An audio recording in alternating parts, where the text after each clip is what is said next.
There are so many awful films based on video games, just so many that it can be hard to remember them all. Everyone can think of some of the classic examples of trashy video game adaptations, but there are a few other jewels that have been lost to time. Did you know, for instance, that there's been a Far Cry movie?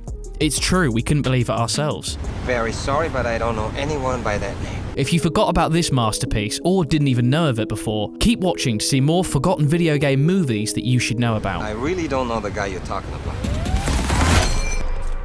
Most movies based on video games are awful, and this man right here is responsible for 90% of them. Uwe Boll, Germany's proudest export, is a so-called filmmaker who really has no shame. In the 2000s, before gaming became truly mainstream, Boll grabbed as many cheap licenses as he could get his grubby hands on and made one trash fire of a movie after another. One of his earliest abominations was Alone in the Dark, a film so horrible it can only be described as a crime against gamers. The makers of this classic franchise and humanity overall. A truly awful film that we cannot even recommend for an ironic watch. After more hits in that vein, he linked up with Germany's second proudest expert, Til Schweiger, to make Far Cry. And boy, oh boy, what a deadly combination that turned out to be. Far Cry is terrible. Goddamn trash. Really poor acting from start to finish. Just don't watch it, please. Especially if you're a fan of Far Cry, then it becomes even more offensive. It makes the most recent Assassin's Creed movie look like The Godfather, so avoid Boll at all costs.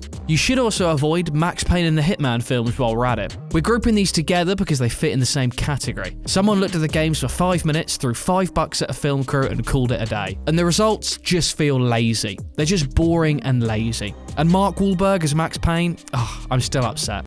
Another classic in this category is the Street Fighter movie. This one has absolutely nothing in common with the games except for the character names. Why bother making a movie about a game if it's not even about the game? It's so trashy that you might actually have a bit of fun with this one. The same goes for Mortal Kombat Annihilation, the second movie based on the iconic franchise. The film is stupid and badly made, even the makers of it called it unfinished afterwards. Just look at some of these ridiculous costumes. It's hilarious. We now get to the granddaddy of all bad video game adaptations, the very worst video game film in our opinion. And we imagine that some of you might already know what we're talking about. Many years before Chris Pratt failed at pretending to be an Italian plumber, we got the first Super Mario Bros. Movie. And by God, this movie is incredible. It is widely regarded as not just one of the worst video game movies, but perhaps one of the worst films of all time. Bowser is a pseudo-mafia boss, Koopas are reptilian goons, and the Mario brothers are using rocket launchers. Saying that this dystopian nightmare has nothing to do with the games is an understatement. And one of the most triggering things for me is that they've given Mario and Luigi